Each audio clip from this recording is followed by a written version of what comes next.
ஒருத்தன் சேதிக்கு இருக்கான். ஹோல்ட் ஆன் கன்ஸு. ஆஹா, இறக்கத்துல பிரேக் அடிச்ச மாதிரி என்ன மேட்ருப்பா.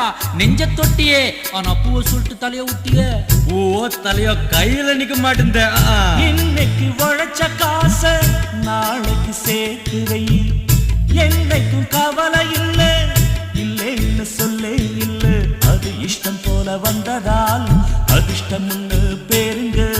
சொல்லாமலே செல்வதால் செல்வம் பேருங்க. பணம் பணம் எம் பணம் பணம்